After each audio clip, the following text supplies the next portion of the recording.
बिस्मिल्लाहिर्रहमानिर्रहीम। अस्सलाम वालेकुम, वेरी गुड मॉर्निंग। मैं हूं माया खान और मैं हूं शाहजेब अहमद और आप देख रहे हैं हमें 92 न्यूज पे बराह रास्त सुबह सवेरे पाकिस्तान में। आज 14 जिलकत और 14 जून है, लेकिन साथ साथ वो लोग जो प्लानिंग्स कर रहे थे कि भाई छुट्टियां आएंगी और हम वेकेशंस पे जाएंगे, तो मेरा ख्याल है 40% तक जो है वो टिकट्स के इंटरनेशनल प्राइसेस बढ़ चुकी हैं। तो अपने इरादे जो है थोड़े अरसे के लिए आप जरा डिले कर सकते हैं, क्योंकि ये खबर जब मैंने कल पढ़ी तो मुझे बड़ा अफसोस। यानी कि ये जो फ्यूल प्राइसेस बढ़ रही हैं, मेरे ख्याल में इसी वजह से इंटरनेशनल प्राइसेस में हर चीज में इजाफा तो हो ही रहा है। पाकिस्तान में भी इंटरनेशनली भी जो प्राइसेस है वो बढ़ती जा रही हैं। बिल्कुल ठीक कह रही है माया, लेकिन हम फिर भी कोशिश करेंगे कि कुछ करके चले जाएं कहीं घूमने। हाँ, कोई ना कोई बजट वगैरह कर लें, लेकिन सोच के जाइएगा। हमारा काम था आपको आगाह करना, जैसे कि सुबनामे का आगाज करते हैं। तो सबसे पहले सुबनामे में खबर है पंजाब असेंबली के हवाले से। पंजाब असेंबली में स्पीकर और ऑपोजिशन की हुकूमत को तो टफ टाइम दे दिया जनाब। बिल्कुल टफ टाइम ऐसे दिया गया कि बजट नहीं पेश किया जा सका और सेशन 6 घंटे ताखीर से शुरू होने के बाद भी मुलतवी हो गया। हंगामा राई वहां पर हुई, शोर शराबा हुआ। उसके बाद हमने देखा कि जो एक बार फिर जो इजलास था वो मुलतवी कर दिया गया और बजट पेश नहीं हो सका। स्पीकर ने पहले सूबाई वजीर अता तारड़ को ऐवान से निकालने की जो रूलिंग है वो दी। हुकूमत के अता तारड़ को निकालने से इंकार पर इजलास मुलतवी कर दिया गया। उसके बाद हमें ये भी देखा कि जब इजलास दोबारा शुरू हुआ तो अता तारड़ जो है खुद ही वॉकआउट कर गए और वो एहतजाज करते हुए उन्होंने बोलते हुए भी गए। तो उसमें जो है ना वो बहुत सारी चीजें जो है ना उसमें आवाज वगैरह उठी, लेकिन साथ साथ अगर देखें तो चीफ सेक्रेटरी और आईजी की पेशी से मशरूत कर दी साथ में, और दोबारा डेड लॉक होने पर इजलास आज दिन 1 बजे तक मुलतवी, यानी कि आज रात दोपहर में जो है 1 बजे होगा। और आगे बढ़े, पंजाब काबीना ने 3226 अरब के बजट की मंजूरी दे दी है। बिल्कुल, तनख्वाहों में 15, पेंशन में 5% इजाफे की तजवीज भी दी गई है। साथ में आपको ये बताएं कि जो है ये बताया जा रहा है कि आवाम को सस्ते घी, चीनी और आटे की फराहमी के लिए 200 अरब, जबकि बिजली के 200 यूनिट वाले सार्फिन के लिए 15 अरब सब्सिडी दी जाएगी। इसमें तरक्याती फंड्स में 124% इजाफा किया गया है। 685 अरब रुपए रखे जाएंगे। सेहत के लिए भी जो है वो 470 अरब रुपए रखे गए। बिल्कुल ऐसे। लोकल गवर्नमेंट के लिए 528 अरब रखने की तजवीज दी गई है। सुबनाम में अगली खबर है जनाब खैबर पख्तूनख्वा के हवाले से। खैबर पख्तूनख्वा में 3 मरले से छोटी इमारत पर सालाना किराए का 16% टैक्स नाफिज कर दिया गया है। शाह 500 मुरब्बा गज से बड़ी कमर्शियल, सनती और घरेलू जो जायदाद पर टैक्स है उससे इस्तिस्ना खत्म कर दिया गया है। मकामी सार्फिन के लिए भी बिजली पर 15% इलेक्ट्रिसिटी टैक्स आयद कर दिया गया है। काफी टैक्स आयद किए गए हैं, चाहे वो प्रॉपर्टी के मामलात हों या गाड़ियां हों या दीगर चीजें हों, हर चीज पर टैक्स जो है वो बढ़ाया जा रहा है। सिर्फ हम ये देख रहे थे कि आमदनी पर जो टैक्स है शायद वो थोड़ा सा कम किया जा रहा है। उस पर हम तफसीली बात करेंगे आज प्रोग्राम में। साथ में आपको ये भी बताएं कि कमर्शियल सार्फिन पर जो टैक्स की शरह है वो 3% कर दी गई, जबकि खैबर पख्तूनख्वा का 1332 अरब रुपए का बजट पेश कर दिया गया है। तो ये तो बजट की बातें हो गई मुख्तलिफ सूबों की। साथ में आपको ये बताएं कि जो सिंध रह गया है, सिंध के बारे में बात करेंगे हम। सिंध का जो आइंदा माली साल का बजट है वो आज पेश किया जाएगा जनाब, और हजम 1600 अरब रुपए से जायद होने का इम्कान है। तो जरा अपने कहते हैं ना पेटियां बांध लें, please fasten your seat belt.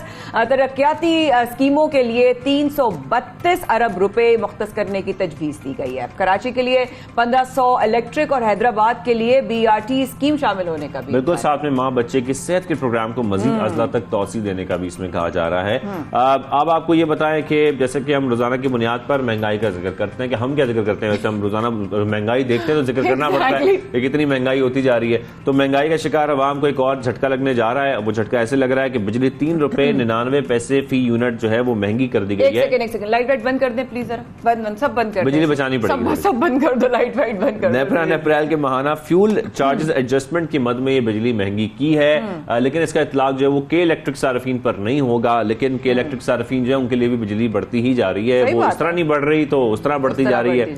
साथ में नोटिफिकेशन इसका जारी कर दिया गया, यानी कि अब आपकी जो बिजली है वो ही महंगी हो गई है। बिल्कुल ऐसे। फ्यूल प्राइस एडजस्टमेंट का जो इतलाक है कि इलेक्ट्रिक सार्फिन पर भी नहीं होगा, शाहिद ने बताया। और अगर आगे बताएं तो जनाब मुल्क में शॉर्टफॉल जो है वो 4662 मेगावाट है। इस वक्त महंगाई का तूफान, 2 वक्त की रोटी खाना शदीद मुश्किल हो गया है। अगर हम नान के हवाले से बात करें, नान बनाने वालों के हवाले से बात करें, तो उन्हें भी कीमत में मुंह माने जो है अपनी इजाफा कर दिया है। जो उनका दिल चाह रहा है ना, कहीं आप नान वाला जो है वो रोटी किसी और प्राइस पर दे रहा है, कोई किसी और कीमत पर दे रहा है। एग्जैक्टली, वो कोई एक प्राइस है नहीं, लेकिन प्राइसेस शाहजेब फिर भी एक लिमिटेशन से ना बाहर जा रही हैं। अब देखे ना, ये कहा जा रहा है कि पेशावर में 150 ग्राम रोटी 20 रुपए की है। बताइए अब हमें क्या पता कि वो रोटी 150 ग्राम की है या नहीं है, ना हमें से कोई भी उसको तोल कर देखता है। लेकिन ये चेक एंड बैलेंस होना चाहिए, आपको पता होना चाहिए कि 150 ग्राम की रोटी अगर आपको मिल रही है तो आप उसके 20 रुपए पे करें। 180 ग्राम रोटी जो है वो 25 रुपए की हो गई है। ये हम पेशावर की बात करें, लेकिन लाहौर में भी कुछ सूरत मुख्तलिफ नहीं है। लाहौर में भी नान जो है वो 20 रुपए का, जबकि सादा रोटी 12 रुपए करने का ऐलान कर दिया गया है। यानी कि रोटी और नान तकरीबन 5-5 रुपए बल्कि 4-4 रुपए महंगी अब हो आप गई। ये देखिए, अगर 4 रोटी लेनी है, ठीक है ना, 2 रोटी तो एक इंसान खाता ही है ना मिनिमम, 4 रोटी लेनी है तो सीधा सीधा आपके 100 रुपए तो यही चले गए। और आपके घर अगर बच्चे ज्यादा हैं, फैमिली ज्यादा है, रोटी आपको ज्यादा चाहिए, तो आप समझे 300-400 रुपए चले जाएंगे रोज के, जबकि रोज की कमाई इतनी नहीं है जितनी रोटी पे चली जाए। बिल्कुल ऐसा ही है। साथ में आपको ये बताएं कि वफाकी हुकूमत ने खैबर पख्तूनख्वा के दूर दराज इलाकों में 100 मोबाइल यूटिलिटी स्टोर्स शुरू करने का ऐलान किया। इससे पहले हमने देखा कि आटा तकसीम किया जा रहा था मोबाइल यूटिलिटी स्टोर्स के जरिए, लेकिन अब बाकायदा पूरे यूटिलिटी स्टोर्स जो है, मोबाइल यूटिलिटी स्टोर्स, वो शुरू करने का ऐलान किया गया है। जो आगाज में 100 स्टोर्स होंगे, इसके बाद इसकी तादाद बढ़ाई भी जाएगी। और वफाकी वज़ीर इत्तलात जो है मरियम औरंगजेब साहिबा, वो ये कह रही हैं कि आप जो यूटिलिटी स्टोर्स हैं उस पर 10 किलो का आटा 400, जबकि घी 300 रुपए किलो मिलेगा। बिल्कुल मिलेगा। और माशी इस्तेकाम के लिए इक़दाम कर रहे हैं। साबिक़ हुकूमत की नालायकियों से अवाम को छुटकारा दिलाकर दम लेंगे। लेकिन मरियम औरंगजेब साहिबा का कल मैंने एक इंटरव्यू भी देखा और उन्होंने एक बात बड़ी अच्छी कही, जो कि Shahzeb you and I we keep on saying the same thing. आपको याद होगा हमने अक्सर इस बात को रेज किया है कि हम जब अपने पॉलिटिशियंस को देखते हैं और जब उनके एग्रेशंस को देखते हैं तो कहीं ना कहीं, नॉट एवरीबडी बट कहीं ना कहीं वो अपनी एक ऐसी अखलाकियात की लाइन को क्रॉस कर जाते हैं। एंड यू नो उन्होंने क्या कहा, उन्होंने ये भी बताया कि मैंने शोज में जाना इसलिए छोड़ दिया था बिकॉज वहां पर तूफान बदतमीजी और जो अल्फाज का इस्तेमाल होता है, इससे बेहतर था कि ना जाओ। सो आई थिंक उनके बोलने का अंदाज जो है ना, शायद लोगों को सख्त लगता हो, लेकिन जबान उनकी हमेशा अच्छी रही है। मतलब we have to give that numbers to her. अच्छा, ICC player of the month का ऐलान कर दिया गया है, मुबारक हो बहुत बहुत आपको। और इसे वुमेन कैटेगरी में पाकिस्तान की तूबा हसन मई की बेहतरीन खिलाड़ी करार पाई हैं। तूबा को कंग्रेचुलेशन। तूबा ने श्रीलंका के खिलाफ होम सीरीज में ऑलराउंडर कारकर्दगी का मुजाहरा किया था। और मेंस कैटेगरी में श्रीलंका के एंजेलो मैथ्यूज फातेह रहे, जबकि आईसीसी वनडे रैंकिंग में पाकिस्तान एक दर्जे तरक्की करके 4थे नंबर पर आ गया है। तो ये खेलों के मैदान से खबरें भी हो गई। बजट के हवाले से बहुत सारी खबरें जो फैक्ट्स एंड फिगर्स से वो आपके सामने शेयर किए। तरक्याती बजट कितना होगा, क्या चीजें महंगी होनी जा रही हैं, ये तमाम चीजें तो हम देख रहे हैं। लेकिन एक तरफ हम ये भी देख रहे हैं कि मुल्क की जो मईशत है वो हिचकोले खा रही है, वो संभल नहीं पा रही है। डॉलर की बात करते हैं तो वो महंगा होता जा रहा है, रुपए की कदर में कोई बेहतरी नहीं आ रही है। मुसलसल इंटरबैंक में डॉलर मजीद 1 रुपया 65 पैसे महंगा हो गया है। और उसके बाद हम देख रहे हैं तारीख के बुलंद तरीन सतह पर आ गया। ओपन मार्केट में भी डॉलर 204 रुपए 50 पैसे पर फरोख्त हुआ है। जनाब 204 रुपए 50 पैसे। हमने कभी सोचा भी था कि ये प्राइसेस हम सामने देखेंगे? अभी जब मैं उम्रे पे थी तो रियाल जब हम डाले थे तो शायद 53, तो वो ना जब जो लोग पहले होकर आए ना, उन्होंने कहा यार इतना वैल्यू हमारे नीचे आ गई है, हमारे रुपए की वैल्यू इतनी ज्यादा, हम नीचे पहले 8-9 रुपए, फिर एक टाइम था 15 रुपए, फिर एक टाइम था 18-19 रुपए, अब 53 रुपीज रियाल। और आप डॉलर का देखिए 204 रुपए 50 पैसे। अनबिलीवेबल। साथ में जो है इसको देखें तो पीटीआई रहनुमा हमाद अजहर का भी कहना है इस हवाले से कि जनाब करेंसी और स्टॉक मार्केट ने भी बोगस और गैर संजीदा बजट पर अदम एतमाद का इजहार किया। अब ये भी एक जाहिर एक पॉइंट रेज हो रहा है। बिल्कुल, जो अपोजिशन है वो खासतौर पर क्रिटिसाइज भी कर रही है कि बजट के बाद जो मार्केट है उसमें हम मजीद गिरावट देख रहे हैं, वो संभल नहीं पा रही है, ना मईशत में कोई बेहतरी आ रही है और रुपए की कदर में भी कोई बेहतरी नहीं आ रही। डॉलर मजीद बढ़ता जा रहा है। तो ये क्यों बढ़ता जा रहा है? हमने इससे पहले भी डिस्कशन की थी कि क्या वजूहात हैं कि हुकूमत इस वक्त सब इकदाम करने के बावजूद, टैक्सेस लगाने के बावजूद, IMF की शराइत मानने के बावजूद मईशत को संभाल नहीं पा रही है। शाहजेब इतना सडन ड्रॉप, इतना बड़ा ड्रॉप और इतना सडन ड्रॉप ये क्यों हो रहा है? क्यों बजट के आते ही इस तरह की सिचुएशन पैदा हुई? जस्ट इमेजिन कि वो लोग जो स्टॉक में ऑब्वियसली जिनके बिजनेसेस हैं या इन्वेस्टमेंट्स हैं, वो बहुत शदीद जो है इस वक्त जो है वो शॉक का। अच्छा, वैसे ये प्रॉब्लम होती है जब सियासी इस्तेहकाम हमेशा होती है, कि बहुत जरूरी है। और इसमें यही होता है कि जो इन्वेस्टर्स हैं वो इन्वेस्ट नहीं कर रहे इस वक्त खास तौर पर। और जब जाहिर है इन्वेस्टर्स एक परेशानी का शिकार होंगे, कंफ्यूजन होगी उसमें, तो जाहिर बात है फिर आपकी जो इन्वेस्टमेंट्स है उसमें कमी आती है, स्टॉक मार्केट भी गिर जाती है, और यही वजूहात हम देख रहे हैं। लेकिन इन्वेस्टर क्यों कॉन्फिडेंट नहीं हो पा रहा? क्या वजूहात हैं कि पाकिस्तान के जो इस वक्त हालात हैं उसमें हर किस्म के इकदाम उठाए जा रहे हैं, लेकिन इन्वेस्टर्स के अंदर हमें कॉन्फिडेंस नजर नहीं आ रहा है? तो यही हम बात करेंगे कि बजट के बाद भी अचानक मार्केट में इतनी गिरावट क्यों है। यही आज हमारा सवाल है, इस पर हम बात करते हैं। हमने राब्ता किया डायरेक्टर स्टॉक एक्सचेंज अहमद चनाई साहब से, उनसे हम बात साहब को खुशामदीद कहेंगे सुबह सवेरे पाकिस्तान में। सर कैसे हैं आप? ठीक ठाक हैं? वालेकुम अस्सलाम, बहुत अच्छे हैं। सर हम देख रहे हैं कि हफ्ते के पहले कारोबारी रोज इतना बड़ा धचका हम देख रहे हैं, डॉलर को हम देख रहे हैं मुसलसल बढ़ता जा रहा है। बजट आने के बाद भी कोई बेहतरी हमें नजर नहीं आ रही। आपके समझते हैं मार्केट गिरने की जो बुनियादी वजह है वो क्या है? अब बिस्मिल्लाहिर्रहमानिर्रहीम। देखिए, बात यह है कि जब इस किस्म की नेगेटिव न्यूज़ आएगी कि आईएमएफ से जो है वो आईएमएफ हमसे खुश नहीं है और हम ये समझते हैं कि और मज़ीद जो है वो रुपया भी डिवैल्यू हो गया होगा, एनर्जी प्राइसेस भी बढ़ेंगे, फ्यूल प्राइसेस भी बढ़ेंगे, तो ये अनसर्टिनिटी जो है वो स्टॉक मार्केट में हमेशा बड़ी नुकसानदेह साबित होती है। ये अनसर्टिनिटी जो है जिस पे बात की है फाइनेंस मिनिस्टर ने, मैं समझता हूँ ये सबसे बड़ी वजह है मार्केट की गिरावट की।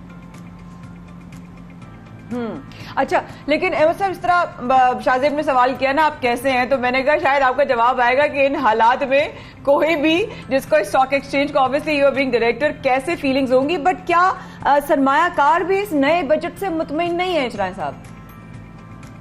देखिए, मैंने जो अपने इंटरव्यूज दिए थे पिछले 2-3 रोज में बजट के बाद, फ्राइडे के बाद से, उसमें मैंने यही कहा था कि इन हालात में ये एक स्टेबल बजट है और इससे ज़्यादा बेहतरी जो है वो फाइनेंशियल आउटले में नहीं लाई जा सकती थी जो फाइनेंस मिनिस्टर लेकर आए थे।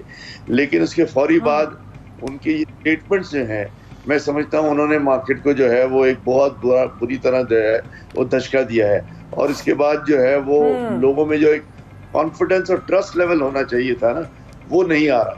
लोग अब ये समझ रहे हैं कि पता नहीं कहाँ तक ले जाएंगे। देखिए, हर एक को पता था कि जी इंटरनेशनली ऑयल के प्राइसेस क्या हैं, पाकिस्तान में ऑयल क्यों सस्ता मिल रहा है, किस वजह से जो है वो पिछली गवर्नमेंट ये सारे काम करके गई है। और इसके बाद जो है वो मैं समझता हूँ कि खुल के जो है वो गवर्नमेंट को आ जाना चाहिए था कि जी हमारा फाइनेंशियल आउटले ये है, हम मैक्सिमम ये काम कर सकते हैं और इस तरह हमने ये किया है और आगे जाके और हम आवाम की बेहतरी के लिए ये इक़दाम करेंगे। इन्होंने एक बजट का आउटले दे दिया, लेकिन साथ में ये जो बातें हुई हैं पिछले 2 रोज में, ये मार्केट के लिए बहुत ही ज्यादा नेगेटिव इम्पैक्ट जो है वो लेकर आई है। अच्छा, जैसे आप अनसर्टेनिटी की बात कर रहे हैं, तो आप समझते हैं कि हुकूमत के बयानात से बहुत फर्क पड़ता है? इकदाम तो एक तरफ उठाए जा रहे हैं, लेकिन जो स्टेटमेंट्स दी जा रही हैं वो ऐसी होनी चाहिए कि सरमायाकार जो है उनके अंदर थोड़ा कॉन्फिडेंस आ सके। जी बिल्कुल। देखिए, आज ये वक्त आ गया है कि हुकूमत को चाहिए कि जो हमारे इन्वेस्टर्स हैं, जो पूरी दुनिया से इन्वेस्ट करते हैं, जो पाकिस्तानी इन्वेस्ट करते हैं, उनके ट्रस्ट लेवल के लिए, उनके कॉन्फिडेंस लेवल के लिए जो है वो ऐसी बातें आती कि लोग इस तरफ आते। आज ये जो मार्केट है 40,800 पॉइंट का इंडेक्स जो है, ये मैं समझता हूँ कि 50,000 का इंडेक्स होना चाहिए था। जो स्क्रिप्ट की प्राइसेस हैं जो इतनी गिरी हुई हैं, वो गिरी हुई नहीं होनी चाहिए थी। आप इनकी पिछले 2-3 साल की बैलेंस शीट देख लें, वो इतनी हेफ्टी अमाउंट की बैलेंस शीट्स हैं कि मैं समझता हूँ कि वो पीई रेशो जो है वो 2-2.5 पे है, जो बेसिकली मैं समझता हूँ कि 13, 14, 15 पे होना चाहिए था। तो ये 50,000, 60,000 का इंडेक्स हो जाना चाहिए था। लेकिन अनफॉर्चुनेटली जो है वो हमारे पास चूंकि इन्वेस्टर्स को कॉन्फिडेंस नहीं आता, ये सारी कंपनीज जो हैं वो बड़ा मुनाफा कर रही हैं डिस्पाइट द फैक्ट कि फ्यूल प्राइसेस बढ़ी हैं, एनर्जी प्राइसेस बढ़ी हैं। फाइनेंस मिनिस्टर साहब ये कहते हैं कि इस महीने के आखिर में जो है वो आप बिल्स देखना आपके इलेक्ट्रिसिटी के, वो उसमें आपको शॉक मिलेगा, फला फला फला। ये बातें की नहीं जाती, स्ट्रेट फॉरवर्ड बता दी जाती हैं, एक लॉन्ग टर्म विजन के साथ आया जाता है कि जी मुल्क की फाइनेंशियल हालात ये थे, हमने ये इक़दाम लिए हैं और इन इक़दाम से ये हालात बेहतर हो जाएंगे। मैं समझता हूँ जो इजाफे हुए हैं, ये जो स्टॉक एक्सचेंज में लिस्टेड कंपनीज हैं, उनके पास ये पूरा क्वेश्चन मौजूद है कि ये शॉक अब्जॉर्ब कर लें और ये कोई खुदा ना खास्ता कंपनियां दिवालिया नहीं हो जाएंगी कि एक दिन में 1000 पॉइंट गिर जाए, अगले दिन फिर मार्केट जो है वो नेगेटिव सेंटिमेंट के साथ खुले। जी हाँ, तो ये जो है वो मैं समझता हूँ हालात बेहतरी की तरफ जा सकते हैं। सिर्फ और सिर्फ इस वक्त गवर्नमेंट का काम ये है कि जी लोगों को कॉन्फिडेंस दिलवाए, इन्वेस्टर्स को कॉन्फिडेंस दिलवाए और ये बताएं कि हम मौजूद हैं और हम आगे आकर बेहतर काम करेंगे जिससे इकोनॉमी में ये हालात बेहतर हो जाएंगे। बिल्कुल एग्जैक्टली वही वाली बात है अहमद साहब, बिकॉज शाहजेब ने भी जो सवाल किया उसी से रिलेटेड, बिकॉज पीटीआई रहनुमा हमादर साहब ने भी यही कहा कि करेंसी और स्टॉक मार्केट ने भी बोगस और गैर संजीदा बजट पर अदम एतमाद का इजहार किया। देखिए मैं इसको ना बोगस कहूंगा ना गैर संजीदा बजट कहूंगा, ये जेन्युइन बजट है, संजीदा बजट है। ये इनके अपने पॉलिटिकल माइलेज हैं, मैं उस पर तबसरा नहीं करता। मैंने पहले कहा कि बड़ा स्टेबल बजट दिया गिवन द सर्कमस्टांसेस, लेकिन इन हालात में जो है वो इन्वेस्टर्स को कॉन्फिडेंस देने के लिए जो है वो भी मेजर्स होने चाहिए थे। अनफॉर्चुनेटली मीडिया को जब फेस करना होता है तो मीडिया को मीडिया के तरीके से फेस करना होता है। मिफ्ताह इस्माइल साहब एक प्रोफेशनल बिजनेसमैन हैं, उन्होंने जो एक बिजनेसमैन वाली बात है वो शायद की है। मीडिया के साथ मीडिया को जो मेन पॉइंट्स बताने चाहिए थे जो सियासी तौर पर उनको फायदा पहुंचा सकता था, लोगों में जो है वो कॉन्फिडेंस ला सकता था, मैं समझता हूँ शायद कमी आ गई है जिसकी वजह से ये हालात फेस करने पड़ रहे हैं। अहमद साहब कुछ और आपकी बात काटते हुए बस जरा शॉर्ट में बताइएगा, कोई उम्मीद है आज बेहतर सिचुएशन होने की? देखिए बिल्कुल हो सकती है, इसमें कोई ऐसी बात नहीं है कि बेहतर सिचुएशन नहीं हो सकती। हमारी कंपनियां कोई दिवालिया नहीं हो गई, मुल्क खुदा न खास्ता कोई दिवालिया नहीं हो गया, कोई ऐसी शुक्र अल्हम्दुलिल्लाह, और कोई ऐसा नहीं हुआ कि जैसे 10 रुपए की चीज 20 रुपए की हो गई है या कंपनियां जो है वो बिल्कुल ही जो है वो मुनाफा नहीं करेंगी। देखिए बात समझने की ये है कि इन कंपनीज ने पिछले 3-4 साल में बेतहाशा मुनाफा किया है। इतना मुनाफा शायद पाकिस्तान की 75 साल तारीख किया। आप इनकी बैलेंस शीट्स तो उठा के देखें, आप इनकी प्रॉफिट अर्निंग्स तो देखें, आप इनका रेवेन्यू जनरेशन तो देखें, आप इनकी सेल्स तो देखें। जो कंजम्पशन लेवल है पाकिस्तानियों का वो बहुत ज्यादा बढ़ गया है और फॉर्चुनेटली मैं समझता हूँ कि ये बड़े आइडियल सर्कमस्टांसेस थे कि पाकिस्तान टेक ऑफ कर जाता, लेकिन इन हालात को सिर्फ समझने की बात है। इन हालात को समझ लें तो पाकिस्तान खुदा न खास्ता कोई दिवालिया नहीं हुआ, कोई मायूसी की बात नहीं है और पाकिस्तान बहुत ज्यादा बहुत अच्छी बात कही है, बहुत अच्छी बात कही है, बहुत अच्छी बात कही आपने मिस्टर साहब के। खुदा न खास्ता कोई दिवालिया नहीं निकल गया है, कोई इस तरह हम सिचुएशन में बुरे में नहीं है। खुदा न खास्ता कॉन्फिडेंस जो है हमें वो गेन करना है तमाम सरमायाकारों का ताकि ये मार्केट बेहतर great statement. Thank you so much for taking out time for our show and you have a very blessed day और इंशाल्लाह all the very best to Pakistan stock exchange as well कि अल्लाह करे हमारे स्टॉक पॉइंट्स बढ़े और हमारी business situation बेहतर हो। बट साथ उन्होंने बड़ी अच्छी बात की कि पास्ट में बड़ा मुनाफा हुआ है। There are situations with there are ups and there downs, तो वो बिजनेस में होता है and we should be prepared और हम लोग अल्लाह का शुक्र अदा करना चाहिए। फिर भी सिचुएशन लेकिन ये अप एंड डाउन जो है ना ये वेदर में नहीं हो पा रहा है, ये सब अप होता जा रहा है, मुसलसल टेम्परेचर बढ़ता जा रहा है। मैंने सुना है कि सिंध में बारिशों का सिस्टम आने वाला है। ये पता नहीं आपने सुना, मैंने नहीं सुना कहाँ से आ रहा है, कब आ रहा है, ये बारिशें कब शुरू होंगी? क्योंकि मौसम की जब हम बात करते हैं तो गुज़िश्ता कुछ दिनों से मुल्क का मौसम कुछ अंगड़ाई ले तो रहा है, लेकिन ये अंगड़ाई लेकर कहाँ जा रहा है ये समझ नहीं आ रही है। क्या कोई बारिश होने वाली है? क्योंकि इस्लामाबाद की तरफ हमें देखिए कि बारिश हुई है। बिल्कुल वेदरमैन से हम बात करेंगे कि मुख्तलिफ इलाकों में कराची के रात गए जो है वो बूंदाबांदी हुई है, लेकिन ये मौसम किस तरफ जा रहा है? क्या वाकई अभी ये शदीद गर्मी चलती रहेगी, बारिश होगी नहीं होगी? जवाद मेमन से बात करते हैं, वेदरमैन हमारे साथ मौजूद। भाई अस्सलाम वालेकुम, कैसे हैं आप? जी वालेकुम अस्सलाम, अल्हम्दुलिल्लाह, आप सब लोग कैसे हैं?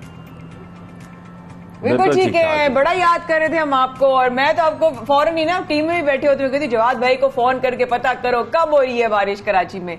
तो क्या सिनेरियो है जवाद भाई, कराची में बारिश कब होगी? हमने सुना सिस्टम आने वाला है। देखिए माया, प्री मानसून एक्टिविटीज तो अल्हम्दुलिल्लाह शुरू हैं कराची में।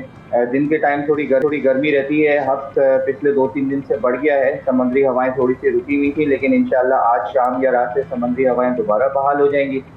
जबकि आगे आने वाले हफ्ते ये जो कमिंग वीक है ये इसी तरह चलेगा कि late night early morning hours जो है वो कराची के किसी न किसी इलाके में हल्की फुल्की बूंदाबांदी, कई लाइट शावर्स, ये सिलसिला तकरीबन जून के लास्ट वीक तक जो है इसी तरीके से चलेगा।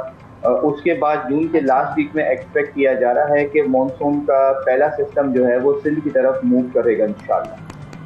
प्री मॉनसून यानी कि हम उसको कह सकते हैं कि प्री मॉनसून जो सीजन है वो शुरू हो जाएगा। जी बिल्कुल शाजिद भाई, ये जो सीजन है ये बेसिकली प्री मानसून ही कहलाता है और प्री मानसून एक्टिविटीज जो ये हो रही है फिलहाल तो कराची में ये सी क्लाउड से, समुद्री बादलों से जो है वो हल्की फुल्की बारिश होती है, लेकिन ये प्री मानसून मॉइस्चर ही होता है जिसके ज़ेर असर जो है वो किसी न किसी इलाके में। अच्छा जवाब भाई, ये जो हम गर्मी की शदीद लहर देख रहे हैं इस वक्त कराची में, कराची की अगर स्पेशली बात करें तो यहाँ पर एक बड़ी अजीब किस्म की बहुत शदीद गर्मी की लहर है दोपहर के टाइम खास तौर पर। ये कब खत्म होगी? क्या इसमें कोई कमी का इम्कान है कि बारिशें या बूंदाबांदी होगी तो इसमें कोई कमी आएगी, कोई मौसम में कमी आएगी? जी शाजिद भाई, ये काफी हद तक जो है ये आज समझे कि आज इसका तकरीबन आखिरी दिन है, क्योंकि पिछले 2-3 दिन से जो है वो सी ब्रीज कराची में काफी हद तक स्लो डाउन हुई हुई है, तो अगेन जो फील्ड लाइक टेम्परेचर है वो काफी ज्यादा चला जाता है, 42-43 तक चला जाता है। लेकिन इंशाल्लाह उम्मीद है कि आज शाम रात से जो है वो सी ब्रीज दोबारा बहाल हो जाएगी, तो कल से कह सकते हैं कि कराची में मौसम जो है वो दोबारा काफी हद तक बेहतर हो जाएगा, बेहतर हो जाएगा। जवाद भाई, वो एक सवाल बड़ा कंट्रोल रूम से आया और वाकई में बड़ा अहम सवाल है, वो ये है कि पिछली बार भी बकरीद पर बारिशों का सिलसिला बहुत ज्यादा था, लोग ज्यादा तकलीफ में आ गए थे, लोगों के लिए अनकंफर्टेबिलिटी, बीमारियां, फिर जानवरों का और फिर वो कुर्बानी के बाद का सारा वो जो हालात होते हैं वो अब हम सब वाकिफ हैं। तो बकरीद के टाइम में हम क्या देख रहे हैं मौसम के हवाले से? जी भाई। देखिए माया, बकरा ईद के टाइम पे जो है वो मानसून सीजन जो है वो स्टार्ट हो चुका होगा। अब तक जो एक्सपेक्ट यही किया जा रहा है कि जून के लास्ट वीक से जो है वो पाकिस्तान में जो है वो मानसून स्टार्ट हो चुका होगा। अब उस टाइम उन दिनों जो है वो किस इलाके में कितनी बारिशें होती हैं वे फिलहाल थोड़ा सा कहना अभी जल्दी है, क्योंकि तकरीबन 1 महीने आगे की हम बात कर रहे हैं, लेकिन यही उम्मीद है कि बकरा ईद जो है वो मानसून सीजन में होगी, इसलिए बेहतर ये है कि सारी एहतियाती तदाबीर जो है वो जरूर देखें। सही कह वो ली जाएं, बिल्कुल। अच्छा, पंजाब के मुख्तलिफ शहरों में जवाब भाई क्या सूरत हाल रहेगी, क्या कर सकते हैं? पंजाब में देखें शाजिद भाई, अगेन प्री मानसून की काफी अच्छी बारिशें रिपोर्ट हो रही हैं और इस वीक भी जो है वो जुमेरात के आसपास जो है वो अपर एरियाज में वेस्टर्न डिस्टर्बेंस एक आ रहा है, तो वो उसका असर जो है वो पंजाब तक ही आएगा, स्पेशली अपर पंजाब, इस्लामाबाद, पिंडी और कुछ सेंट्रल पंजाब में भी जो है स्कैटर्ड एक्टिविटीज रहेंगी। इन एरियाज में जो है वो बारिशें जो है वो अब चलती रहेंगी काफी अर्से तक। Thank you so much Jawad भाई, हमेशा आप आते हैं और अच्छी अच्छी खबरें बताते हैं, लेकिन आज आपने मेरे दिल की बात कर दी कि मानसून प्री मानसून शुरू हो चुका है और जून के एंड तक जो है वो बारिशें का सिलसिला शुरू हो सकता है। It's very early about Bakra Eid, but still monsoon का सीजन होगा लाइक यू सेड, इसलिए precautionary measures are to be taken. Thank you so much for your time. और अब प्रोग्राम में जाते जाते वक्फे पे एक बात कहेंगे, अगर आपको 1300 सीसी गाड़ी चाहिए तो आपको 3 लाख से ऊपर इजाफी देना होंगे। क्यों? इस वक्त के बाद हमारे साथ रहिए।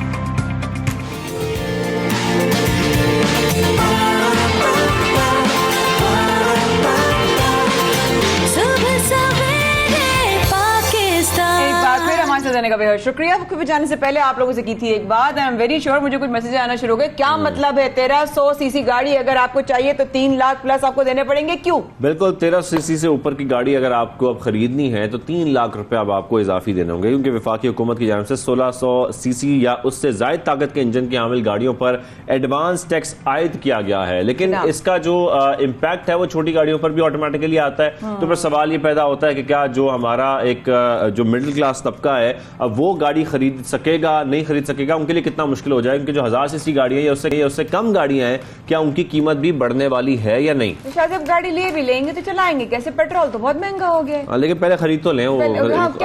छोड़ो अब इसमें पेट्रोल कौन डालेगा। लेकिन वाकई में बकौल आपके कि क्या वो एक आम आदमी की रीच से दूर हो जाएगा? क्या ये एक ऐसा इसका रिएक्शन आएगा जिस पर बहुत बड़ा इफेक्ट आएगा उन लोगों पर जो कंज्यूमर्स हैं और जिनकी जेब जो है वो बहुत कम है, लेकिन उनकी ऑब्वियसली जरूरत होती है गाड़ी। कार्टून देखे थे फ्लिंटस्टोन? बिल्कुल देखे थे, वो वाला टाइम आ जाएगा। पत्थर पे आपने गाड़ी बनाई, गाड़ी के नीचे टांगे लगाए थे। बिल्कुल सही है। अब हम ना तो खैर गाड़ियां इतनी महंगी होती जा रही है, लेकिन क्या वाकई अब छोटी गाड़ियों की प्राइसेस भी बढ़ने वाली हैं या नहीं, यही समझने के लिए हमने दावत दी है chairman all Pakistan motor dealer association HM Shahzad sahab को। उनसे हम बात करेंगे। अस्सलाम वालेकुम शहजाद भाई, कैसे हैं आप? ठीक ठाक हैं, खैरियत से हैं? हम सब लोग खैरियत से तो हैं, लेकिन शहजाद साहब ये समझ नहीं आ रही कि ये गाड़ी लोग खरीद पाएंगे अब कि नहीं खरीद पाएंगे, या छोटी गाड़ियां जो 1000 सीसी है उससे कम ये भी महंगी होने वाली हैं? देखिए पहले तो मैं आपको ये बात बता दूं कि टोयोटा, होंडा, सुजुकी और जितने भी असेंबलर्स हैं, हम मैन्युफैक्चरर नहीं है, हमारी बदनसीबी है, मुल्क की नहीं, हमारी बदनसीबी है जो पिछली हुकूमतों ने इनको इतना ज़्यादा जो है उसको मेहरबानियाँ की कि आज तक मैन्युफैक्चरिंग है और उसका अब खुमियाना हमें ये बरतना पड़ रहा है कि आज तक हम CKD SKD असेंबली इंपोर्ट करने के मोहताज हैं, मोहताज। आपने कहा कि जी ये टैक्सेस डालने के बाद क्या गाड़ी महंगी हो जाएगी। सवाल तो ये पैदा हो रहा है कि क्या हम मैन्युफैक्चरर होते तो आज ये नौबत आती। आज दुनिया को हम एक्सपोर्ट कर रहे होते। सही बात। आज सुजुकी को 40 से 42 साल हो गए, होंडा टोयोटा को 34-35 साल हो गए। एक छोटा सा बच्चा भी जो है वो परवान चढ़ के बहुत कुछ करता है। देखें अब टोयोटा होंडा सुजुकी ने अपनी बुकिंग बंद कर दी।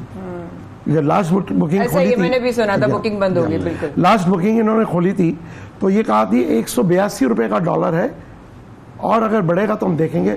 अब क्योंकि डॉलर बढ़ गया है तो अब बुकिंगें इन्होंने बंद कर दी हैं, तो 2-4 दिन में इनके प्राइसेस बढ़ जाएंगे, रिवाइज हो जाएंगी और बढ़ जाएंगी और एडवांस टैक्स भी लगाया ये जाएगा। एक अलग चीज है। अच्छा, ये एक अलग चीज है। अच्छा, ये इससे बिल्कुल अलग है। ये अलग, इसका वास्ता नहीं, ये तो गवर्नमेंट के जेब में जाएगा। वो जो कीमतें बढ़ाएंगे वो उनकी जेब में जाएगा। अच्छा, नहीं लेकिन इस्तेमाल करने वाले के लिए जेब में तो जाएगा, बोझ तो पड़ेगा। हाँ। अब आप देखें कि गवर्नमेंट ने छोटी गाड़ी पे जो 7,500 रुपए एडवांस टैक्स था उसको 10,000 कर दिया।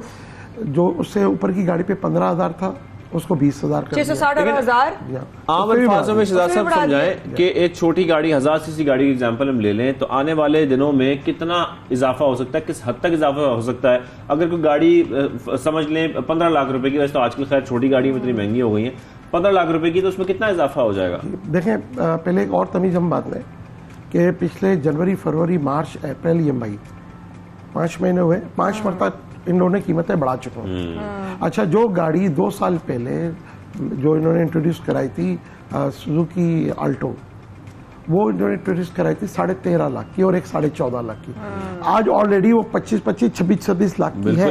अब आपके सवाल पे आता हूँ कि अब क्या होगा, तो कम से कम 2-2.5 लाख रुपए ये बढ़ाएंगे। अच्छा, तो शाहजहां की बात काट रही हूँ, माजरत। अभी आप जब लास्ट आए थे, आप माशाल्लाह वक्तन फवक्तन आते रहते हैं प्रोग्राम में। जब आप लास्ट आए थे उससे पहले भी आपने एक बात की थी, लास्ट टाइम भी आपने एक बात की थी कि आम आदमी, मिडिल क्लास वाले की पहुंच से गाड़ी बहुत दूर हो गई है। अच्छा, अब वो बिल्कुल छोड़ दे ख्याल अपना कि मुझे गाड़ी लेनी है, वो छोड़ दे, बिल्कुल अपना ख्याल छोड़ दे। लेकिन देखिए मैं क्या कहता हूँ, माया मेरी बात को समझे, गाड़ी लग्जरी नहीं है, गाड़ी नेसेसरी है। ये क्यों नहीं समझती गवर्नमेंट, ये लोकल असेंबलर क्यों नहीं समझते, जरूरत है। अच्छा, आज हम ये प्रोग्राम कर रहे हैं, मैं कुछ और बातें भी करूंगा। मैं ये कहता हूँ हम ये क्यों कर रहे हैं, इसलिए कर रहे हैं कि ये नाहल है, ये करप्ट लोग हैं, ये जितने भी बैठे हैं टोयोटा, होंडा, सुजुकी वाले, इनके मुंह जो है वो खून लग चुका है।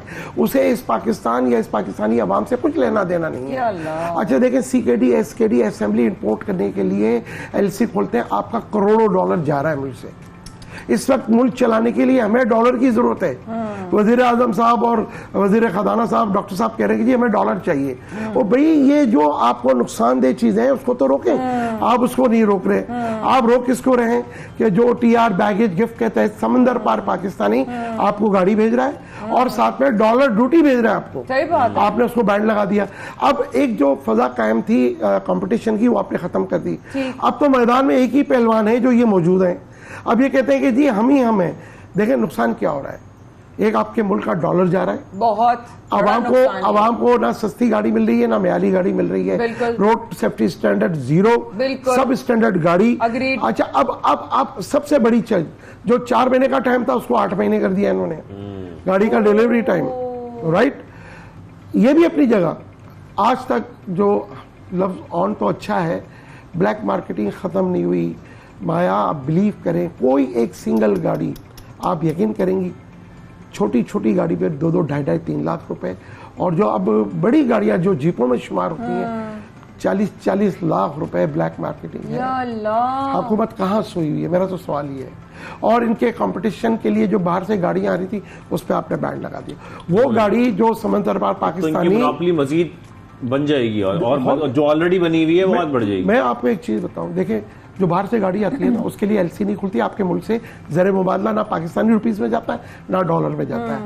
100% समंदर पार पाकिस्तानी गवर्नमेंट ऑफ पाकिस्तान की अप्रूव हुई स्कीम के तहत वो गाड़ी भेजता है और अपने वहां से अकाउंट से स्टेट बैंक के थ्रू इनकैशमेंट सर्टिफिकेट की शक्ल में आपको डॉलर ड्यूटी भेज रहा है। क्या पागल हैं या कोई और मकसद है इसके पीछे? क्यों अपनी आमदनी को रोक दिया? लास्ट एक और चीज आपको बताऊं, $60 करोड़ लास्ट ईयर गाड़ियों की कस्टम ड्यूटी की मद में, डॉलर ड्यूटी की मद में दिए गए। 60 crore dollar, 60 crore dollar, rupees नहीं, डॉलर।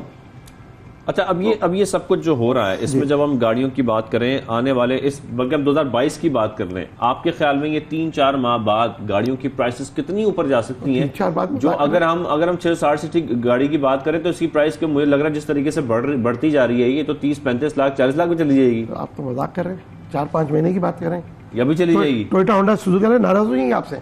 अच्छा, ये 1 जुलाई से आपके प्राइस बढ़ रहे हैं, आप कहां बैठे हैं? अच्छा देखिए, पहले तो ये गेम था सिर्फ टोयोटा होंडा सुजुकी के हाथ में ना, ये असेंबलर 40-42 साल से आप मतलब आप सोच नहीं सकते ये कहां पहुंच गए। ये इनके ऑथराइज डीलर कहां पहुंच चुके हैं जिनके पास आप गाड़ी बुक कराने जाते हैं। अब इसके अलावा जो आया हुआ है, किया वाला आया हुआ है, चेंगचिंग आया हुआ है, फिर आपका जो है कोई दूसरे ब्रांड्स हैं, 7-8 कंपनीज हो रहा है। वो कह रहे थे हम तो पागल थे कि किसी और चक्रों में रहते हैं।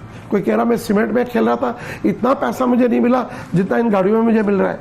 तो ये मुल्क ऑटोमोबाइल इंडस्ट्री के लिए जन्नत है, अगर खुदारा ये आवाम के लिए। ये सारी बातें तो हुई। दो चीजें हैं, एक तो ये कि हुकूमत को क्या इकदाम उठाने पड़ेंगे, क्या करना पड़ेगा कि गाड़ियां सस्ती हो सकें, जो हमारा एक वो मिडिल क्लास तबका है वो गाड़ी अफोर्ड कर सके। एक बात ये, बिल्कुल उनकी जरूरत है, ये जरूरत के मुताबिक गाड़ी खरीदनी है। और दूसरी बात है कि गाड़ी की प्राइसेस में किस हद तक इजाफा होगा, वो मैं परसेंटेज आपसे जानना चाह रहा हूं। अभी तक मेरा ख्याल है कम से कम 18 से 25% तक गाड़ियों की कीमतों में इजाफा हो जाएगा, क्योंकि जो डॉलर 182 से अब चला गया 202, 203, 204 में भी शायद 1 जुलाई तक ये और ऊपर चला जाएगा। तो ये तो उसका वेट कर रहे हैं और ये कीमतें बहुत बच्चे। हुकूमत को करना क्या चाहिए? हुकूमत को सबसे पहले तो ये करना चाहिए कि ये जो local assembler CKD SKD assembly import कर रहा है उसको बैंड अगर नहीं लगाते तो उसको कम से कम करें, ताकि आपका डॉलर ना जाए। और जो इस्तेमाल शुदा गाड़ियां जो बाहर से समुद्र पार पाकिस्तानी भेज रहा है उसको आपने बैंड लगाया, उसको फौरी तौर पर हटाएं। अच्छा शहजाद भाई आपकी बात काट रही हूँ, अब जरा मैं एक दूसरी तरफ आती हूँ।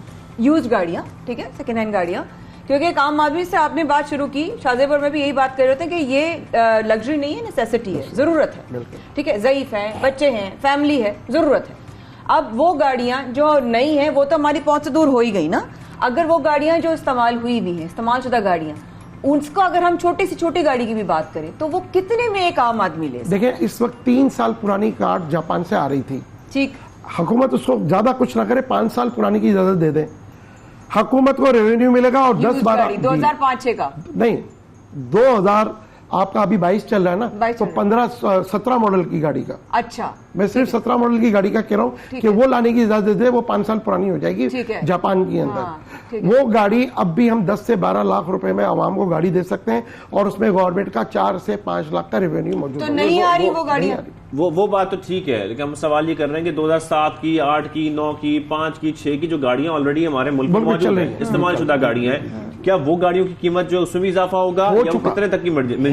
हो चुका। मतलब हमारे कैमरामैन बैठे ना, इन लोगों को जाना होता है, इन लोगों की शूट्स होती हैं, क्या ये लोग की रीच में है वो वाली 2005-6 वाली गाड़ी? वो भी गाड़ी देखें, मेरे साल के तौर पे जो अगर नॉर्मल हमारी लाइफ के अंदर देख रहे होते तो शायद वो गाड़ी जो आप कह रहे हैं वो 3-3.5 लाख की मिल जाती थी।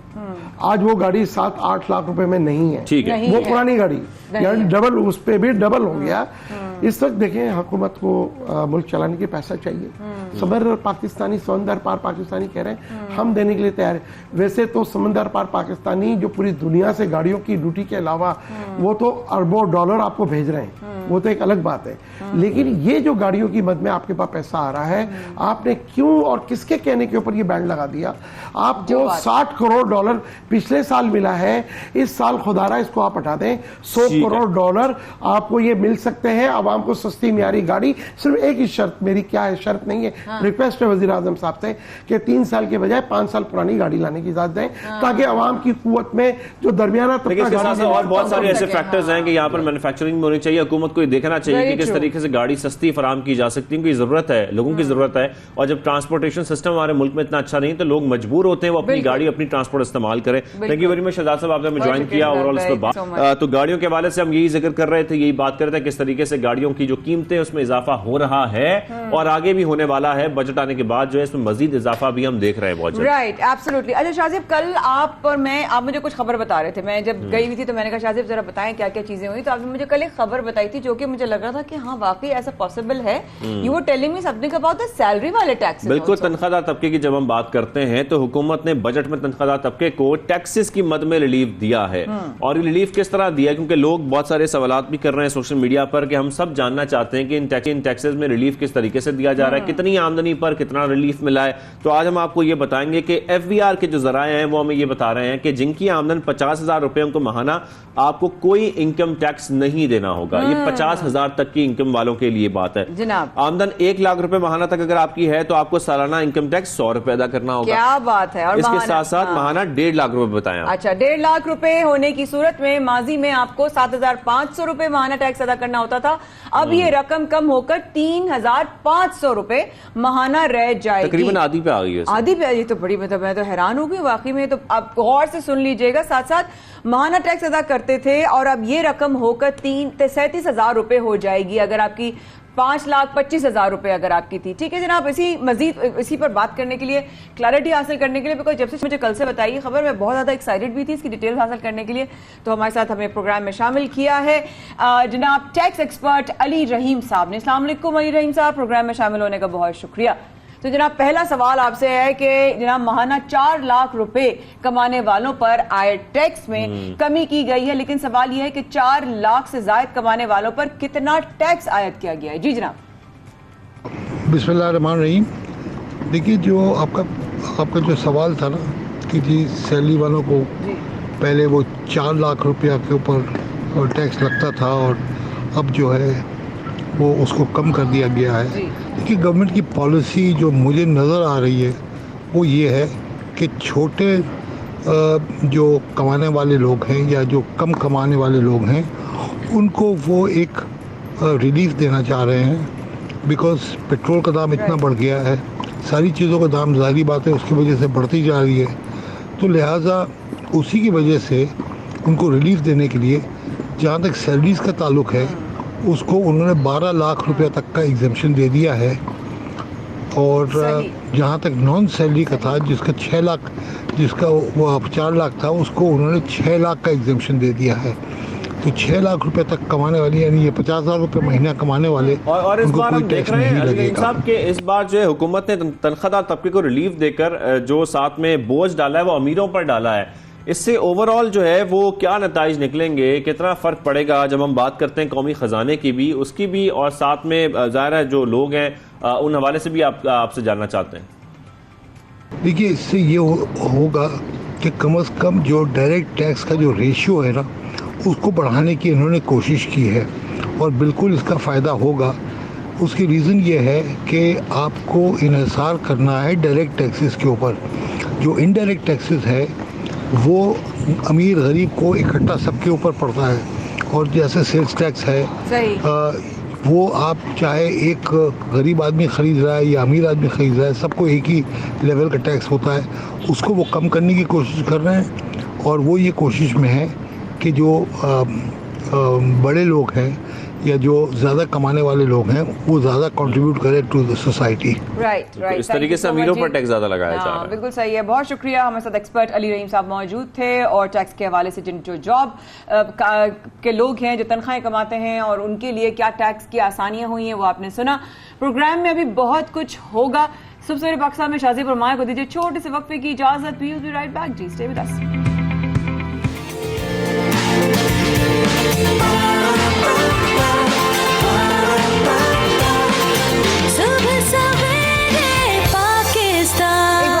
देने का बेहद शुक्रिया। ससुर पाकिस्तान में शाहजेब और माया आपका कर रहे थे इंतजार और लब्बैक अल्लाहुम्मा लब्बैक लब्बैक ला शरीक लक लब्बैक इन्नल हम्दा वन निअमता लक वल मुल्क ला शरीक लक। अल्लाहु अकबर ला इलाहा इल्लल्लाहु अकबर वला हौला वला कुव्वता इल्ला बिल्लाह। बस हज का सीजन जैसे ही आता है, ये आवाजें, जैसे अभी हमने लब्बैक पढ़ा तो वो आवाजें गूंज रही थी जो मैं अभी सुनकर आई हूँ, अल्लाह ने मुझे अता किया शाहजेब। और इतना अभी पढ़ते हुए ना जैसे कि ना रोंगटे खड़े हो जाते हैं कि अल्लाह मैं हाजिर हूँ। और जब आप देखते हैं ना काबे पे आपकी नजर पड़ती तो आपको पता होता है कि ये बादशाही सिर्फ उस जात को जचती है, शहनशाही सिर्फ उस जात को जचती है। और ये जो फर्ज का जो आप करते हैं ना कि मैंने हज अदा करना है, सारी थकन जिस्मानी एक तरफ, जो रूहानी ताकत आपको मिलती है। मेरे सामने हजाज इकराम आना शुरू हो गए थे, Malaysia, Indonesia, Kazakhstan, India, Indonesia. Eid ul Fitr के बाद ही हम देखते हैं तैयारियां शुरू बाकायदा हो जाती हैं, लोग तैयारियां, इवन इकदाम जो है उठाए जाना शुरू हो जाते हैं, तमाम हो जाता है। कोरोना के बाद भी ये पहला हज है जो इस वक्त फर्जंदान इस्लाम फरीज़ा हज अदा करने जा रहे हैं। दूसरी जानब आपको ये भी बताएं कि जो एहतमाम है वो भी किया जा रहा है, हाजी हजरात अपनी रवानगी की तैयारियों में लग जाते हैं ईद उल फितर के बाद। लेकिन जैसे माया बता रही है अभी गई थी और वहां देख रही थी, क्योंकि आने का सिलसिला भी शुरू हो गया है, तो ये सिलसिला शुरू हो चुका है और बहुत ही जल्द जो हज है वो अदा किया जाएगा। बहुत सारी चीजें हैं जो मैंने वहां पर नोट की और मैं चाहती हूँ, बल्कि मैं यूट्यूब पे भी कर रही हूँ चाहे फॉर स्पेशली खवातीन के हवाले से कि गेट्स कौन से हैं, क्या लेकर जाना चाहिए, मस्जिद में आप क्या हाथ में रख सकते हैं, आपकी पैरासिटामोल आपके पास होनी चाहिए। एक पैरासिटामोल वहां पर बहुत महंगी है, आपको बुखार चढ़े, आपको दर्द हो तो ये सारी चीजें आप अपने साथ जरूर रखिए। वो इंशाल्लाह जरूर हम आपको अपडेट जरूर करेंगे। लेकिन इस साल पाकिस्तान से भी मुसलमानों का जो है फरीजा हज की अदायगी के लिए रवानगी आगाज हो चुकी है। हुकूमती सतह पर हाजियों के लिए बेहतरीन इंतजाम किए गए हैं। इन इंतजाम की तफसील जानने के लिए हमने राब्ता किया है डायरेक्टर जनरल हज मिर्जा साहब से। अस्सलाम वालेकुम इब्रार साहब, कैसे हैं आप? खैरियत से हैं? बहुत शुक्रिया प्रोग्राम में वक्त निकालने का।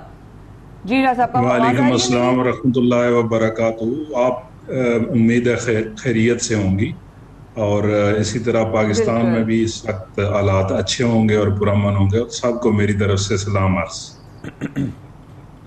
इब्रार साहब, वायरस के बाद पहला हज होने जा रहा है, खासतौर पर किए गए हैं पाकिस्तानी जांच के लिए। इस वक्त जो है कोरोना हज के बाद एक समझ लें कि एक सऊदी गवर्नमेंट ने और पाकिस्तान गवर्नमेंट ने एक हेल्थ कॉरिडोर की शक्ल एक बनाई है। आप समझ लें कि एक हेल्थ बबल है जिसमें सिर्फ वो लोग सफ़र कर रहे हैं जिनकी वैक्सीनेशन ऑलरेडी हुई है, या और वो लोग कर रहे हैं जिनकी PCR एक रिक्वायरमेंट है, PCR के बगैर आप नहीं आ सकते। तो ये जब सब लोग इकट्ठे हो जाते हैं तो इनमें से कोई भी कोरोना इन्फेक्टेड आदमी नहीं होता। तो इस लिहाज से कोरोना से महफूज हज इसको कहा जा सकता है। फिर यहाँ पर भी जो हमने बिल्डिंग्स में, अपने किचन्स में या अपनी अदर सर्विसेज में, ट्रांसपोर्ट में सैनिटाइजेशन का एक खुसूसी फोकस है कि जी मैक्सिमम सैनिटाइजेशन की जाए ताकि कोई बंदा कोरोना से इन्फेक्ट ना हो। तो इस तरीके से एक बबल क्रिएट किया गया है जिसमें लोगों की सेहत महफूज रहे। बिल्कुल से अब्रार साहब, मैं अभी क्योंकि 2 दिन हुए, बस परसों ही पहुंची हूँ खैर से, तो मैंने एक चीज़ वहां पर नोट की, मेरे सामने फ्लाइट्स आना शुरू हुई थी। पहले तो ये बताइएगा कि पाकिस्तान से फ्लाइट्स कब से आगाज हो चुकी थी, ये भी बताइएगा। दूसरा, ये पाकिस्तान से कितने हजाज जो हैं वो इस बार हज का फरीजा अदा कर सकेंगे। और तीसरे ये सवाल साथ साथ में बताइएगा कि अभी मैंने देखा कि वहां पर जो पाकिस्तान के अलावा जो लोग आए हुए थे वहां पर मास्क यूज नहीं कर रहे थे, जबकि लोगों को मैंने खांसते हुए जरूर देखा। तो मैंने अपनी एहतियात के लिए खुद अपना मास्क पहनना शुरू कर दिया। तो उस हवाले से भी आप लोग क्या प्रिकॉशनरी मेजर्स ले रहे हैं? जी भाई। इसमें मैं पहला जो कुछ हकायक हैं, कुछ फैक्ट्स हैं, वो मैं आपके सामने रखूंगा कि पाकिस्तान से इस वक्त 81,132 हुज्जाज ने आना है, जिनमें से 40% गवर्नमेंट स्कीम के तहत आएंगे और 60% जो है वो प्राइवेट सेक्टर की स्कीम के तहत आएंगे। तो तादाद के लिहाज से 32,453 ने गवर्नमेंट के सेक्टर के साथ आना है और प्राइवेट सेक्टर के साथ 48,679 लोगों ने आना है। हमारी फर्स्ट फ्लाइट जो है वो 6 जून से स्टार्ट हो गई थी और इस वक्त तक पाकिस्तान से गवर्नमेंट साइड से तकरीबन 14,000 लोग ऑलरेडी मदीना में पहुंच चुके हैं। और जो 6th की फ्लाइट थी वो मदीना से आज मक्का पहुंच जाएगी और मक्का में हमारी आज फर्स्ट अराइवल है, जो तकरीबन जोर के टाइम होगी। और दूसरा सवाल आपका कि ये मास्क का जो है वो सऊदी गवर्नमेंट की तरफ से इस पर सख्ती की जा रही है, लेकिन चूंकि तादाद ज़्यादा होती है तो अक्सर लोग जो है वो उसकी वायलेशन कर लेते हैं और यहाँ भी उसमें जी। यानी उस पोजीशन टू पोजीशन कहीं नरमी का मुजाहरा करते हुए वो उनको कुछ कहते नहीं है, जिसकी वजह से यकीनन जो आप कह रही हैं वो ठीक कह रहे हैं। बिल्कुल। अच्छा इब्रार साहब, एक तो सहूलियात की जब बात करते हैं तो सहूलियात किस किस्म की दी जा रही हैं? होटल्स में क़याम भी करना है, उन्होंने खाना भी खाना है, तो वो अरेंजमेंट्स कैसे हैं? सेकेंडली, किसी को कोई प्रॉब्लम होती है, कोई मसाइल होते हैं, उन्होंने शिकायत करनी है, कोई सवाल पूछना है, कोई उनके कंसर्न्स हैं, उसके लिए भी खासतौर पर कोई इकदाम उठाए गए? जहाँ तक इंतजामात का ताल्लुक है तो हमारे दो पैटर्न चल रहे हैं। एक मदीना शरीफ में हम डायरेक्टली होटल्स में जाते हैं, जबकि मक्का में हमने बिल्डिंग्स हायर करनी होती हैं। तो दोनों स्टेशंस पर इस वक्त हमारे उजाज के लिए बहुत अच्छी बिल्डिंग्स का इंतज़ाम किया गया है। मदीना में हमारी एक बड़ी तादाद जो है वो 5 स्टार में भी रह रही है और 4 स्टार और 3 स्टार, और 3 स्टार से नीचे कोई बिल्डिंग मदीना में इस वक्त हमारे ऑक्यूपेशन में नहीं है। सिमिलरली मक्का में भी इस दफ़ा हमें बहुत अच्छा मौका मिला है और हमने बहुत अच्छी बिल्डिंग्स का इंतज़ाम किया है और हरम के करीब भी गए हैं 11 साल बाद। अमूमन हमारे उजाज अजीजिया में ठहरते थे, इस दफ़ा हमने उसकी 60-40 की रेशो से 60% को हम हरम के करीब ले गए हैं। और हरम के करीब भी हमने वो बिल्डिंग्स ली हैं जो कि इंडोनेशिया और टर्की वाले अमूमन लिया करते हैं। अच्छा, काफी दफा अभी मैंने देखे थे इब्रार साहब के बहुत ज्यादा होटल्स जो हैं, क्योंकि कोविड के बाद ना चाहे बहुत ज्यादा इकोनॉमी में फर्क पड़ा है और बहुत सारे होटल्स बंद नजर आए थे। तो क्या हम उम्मीद कर सकते हैं इब्रार साहब कि बहुत सारे होटल्स जो हैं वो लोगों के लिए खुल जाएंगे? खाने के क्या इंतजाम है, वॉशरूम वगैरह, क्योंकि जाहिर है वो रातें जो बाहर गुजारनी होती हैं खेमों में होते हैं, तो ये जो बड़ी बेसिक्स है खाना और ये वॉशरूम, इसके हवाले से क्या इंतजाम है? जी देखिए जी, जो इस रमज़ान में सऊदी गवर्नमेंट ने इसको बड़ा रैपिडली ओपन अप किया था, तो मार्केट जो है आई वुड से कि 70% ओपन है इस वक्त, और होटल जो है वो फंक्शनल हैं। 30% अभी भी जो है वो तादाद कम होने की वजह से आप इससे अंदाज़ा लगा सकते हैं कि 2019 के हज में एक बड़ी तादाद थी जिसको रिड्यूस किया गया, तो उसकी वजह से कुछ फैसिलिटीज़ अभी ओपन नहीं हुई। लेकिन जिन लोगों की अच्छी कैपेसिटी थी उन्होंने वो फैसिलिटीज़ ओपन कर ली हैं।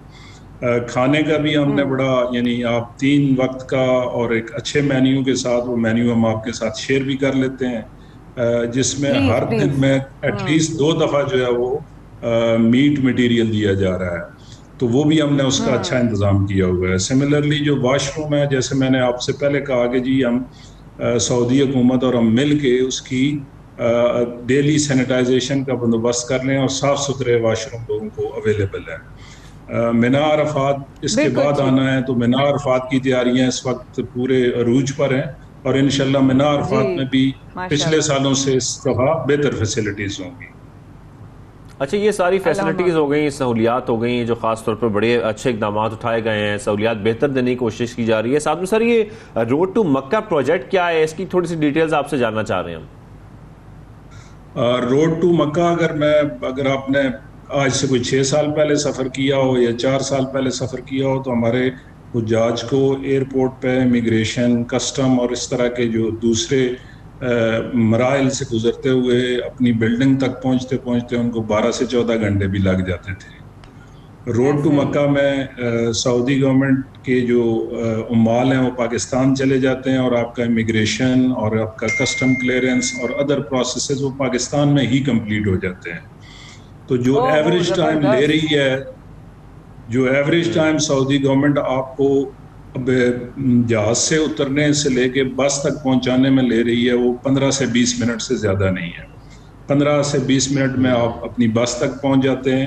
बाकी जो टाइम आपका जो सफ़र पर लगना है वो तो ज़रा लगना है, लेकिन वो आप समझ लें कि 8-9 घंटे का टाइम रिडक्शन एवरेज में उन्होंने किया है, जिसकी वजह से हमारे उजाज को बहुत ज़्यादा सहूलत मुयसर आई है। और हमने सऊदी गवर्नमेंट से ये गुजारिश की है कि ये सहूलत बाकी तमाम भी एयरपोर्ट्स पर दी जाए।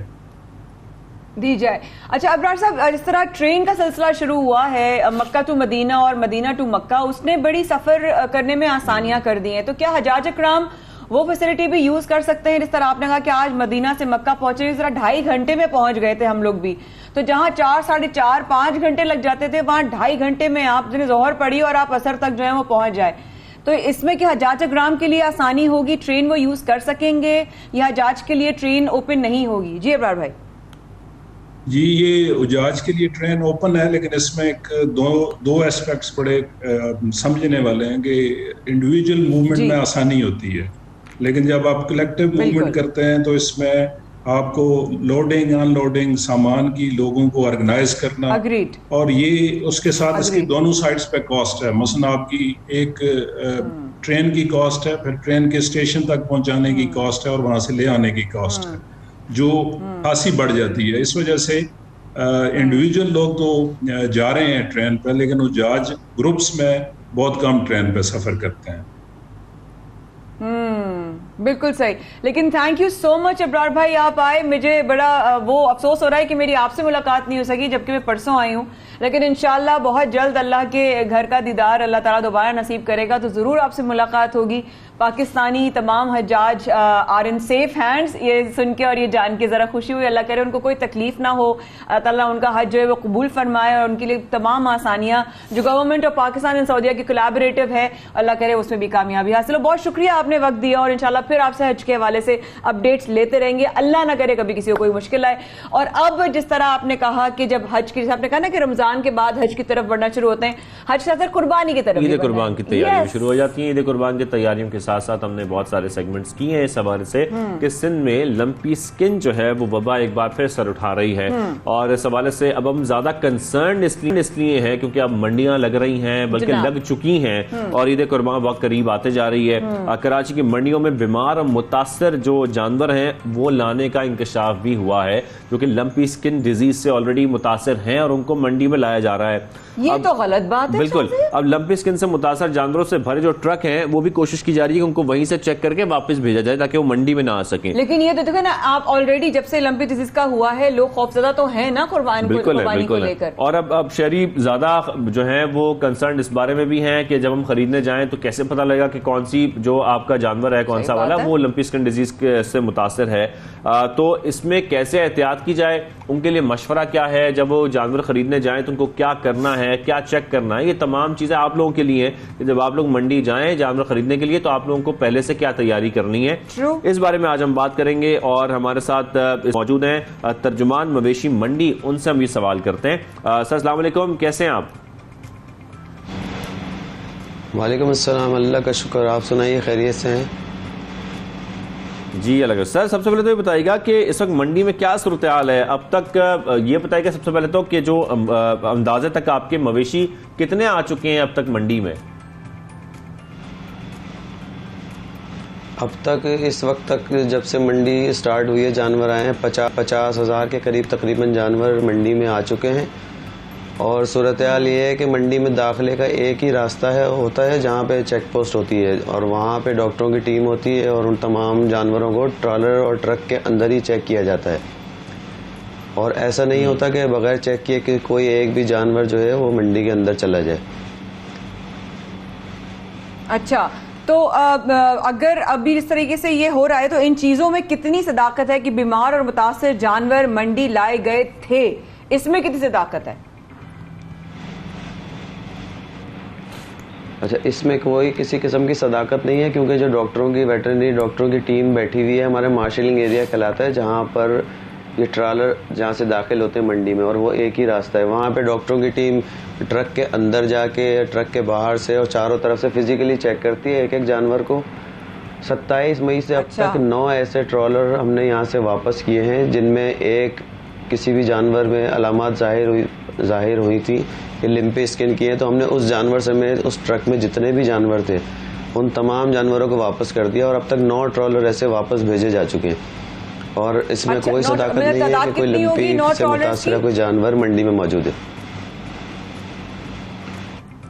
ट्रॉलर्स में जितने भी जानवर हों वो तो व्यापारी के ऊपर होता है कि कोई 100 ला रहा है, उसके अंदर कोई किसी के 50 है, उसकी कोई गिनती नहीं होती। लेकिन जो हर ट्रॉलर में एक जानवर में किसी में ऐसी अलामात जाहिर हुई थी, तो उसके बाद तमाम जानवरों को, उस ट्रॉलर को तमाम जानवरों समेत वापस भेज दिया गया। ये भी नहीं कि ऐसा भी नहीं हुआ कि उसको सिर्फ मुतासिरा जानवर को वापस भेजा गया और बाकियों को अंदर छोड़ दिया गया हो। ऐसा भी नहीं हुआ। अच्छा सर, अली साहब, यहाँ पर जो हम इंकशाफात की बातें कर रहे हैं ना, वो ये हो रही हैं, लोग मुख्तलिफ वीडियोस भी अपलोड कर रहे हैं क्योंकि मंडी जाने का सिलसिला शुरू हो चुका है, और लोग ये बता रहे हैं कि बहुत से जानवर ऐसे हैं जो अगर लंपी स्किन डिजीज का शिकार ऑलरेडी हो चुके हैं, वो सेहतयाब होने के बाद जो है वो मंडी में लाए जा रहे हैं। तो पहले तो ये बताइएगा कि ऐसे जानवर मंडी में मौजूद हैं जो कि सेहतयाब हो चुके हैं लंपी स्किन से और उनको लाया गया है? नहीं, इस तरह के कोई भी जानवर नहीं है, क्योंकि जो व्यापारी आते हैं तो वो ऐसा नहीं होता कि वो एक कोई जानवर सिर्फ उसमें लिए आए कि चलो इतने जानवरों में एक जानवर निकल जाए, क्योंकि वो यहाँ कारोबार करने आ रहे हैं, अपने जानवर बेचने आ रहे हैं, कोई अपना नुकसान नहीं करता। वो वहाँ से सर्टिफिकेट लेके आते हैं, जहाँ से आते हैं जिस डेस्टिनेशन से, उसके बाद यहाँ पे उन तमाम जानवरों को चेक करके उनको एक और सर्टिफिकेट यहाँ पे दिया जाता है उसके सेहतमंद होने का, उसके बाद उनको अंदर छोड़ा जाता है। और अंदर कोई ऐसा जानवर इस वक्त मौजूद नहीं है कि जिसको जो बीमारी हो या उसको लिम्पी स्किन से कोई वो मुतासिर हो जानवर। अच्छा, तो जिस तरीके से अभी थोड़ी देर पहले हमारे साथ मौसम की हमने अपडेट ली अली भाई कि जब ईद कुर्बान आएगी तो बारिश और उसका सिलसिला जो है वो हो जाएगा और होपफुली मॉनसून का सीजन होगा, तो उस जमाने में जानवरों का ज़ाहिर कुर्बानी का भी वक्त होता है, फिर जानवर भी होते हैं। उस हवाले से आप क्या कहना चाहेंगे कि कोई इंतजामात किए हैं?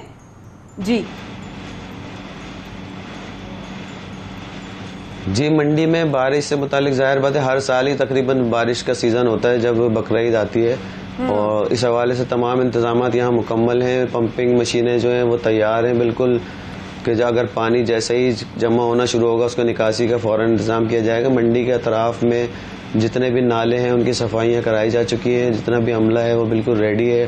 ट्रैक्टर्स, ट्रालर्स, ट्रक जो भी हैं जिसमें मलबा या मिट्टी कीचड़ वगैरह उठाई जाएगी, वो हर चीज़ बिल्कुल तैयार है। और हर तरह के ये तो हर चीज़ तैयार है। बारिश के हवाले से दो बातें मुझे आप बताइएगा अली साहब ज़रूर, कि एक तो जो शहरी आ रहे हैं ख़रीदारी के लिए आ रहे हैं, वो उनके लिए क्या हिदायत है ख़ास तौर पर जब वो आए, तो खासतौर पर सिक्योरिटी के हवाले से, क्योंकि हम ये भी देखते हैं कि पार्किंग की जगह वहाँ पर मुख्तस होती है, वहाँ पर भी कुछ चोरी के वाक़यात हो जाते हैं, डकैती के वाक़यात भी हो जाते हैं, मुख्तलिफ जानवर छीन लिए जाते हैं, छीना झपटी के वाक़यात हो जाते हैं। तो क्या सिक्योरिटी का भी खास ख्याल रखा गया है? कैमरे नस्ब किए गए हैं, कोई जगह मुख्तस की गई हैं पार्किंग के लिए भी खास तौर पर? जब मंडी में आने वालों के लिए 30 एकड़ राजी पर पार्किंग बनाई गई है, जहाँ पे मोटरसाइकिल और गाड़ियों की पार्किंग का इंतज़ाम है, और इस दफ़ा वो 4 दीवारी के अंदर है पार्किंग, कोई खुले ओपन एरिया में नहीं है।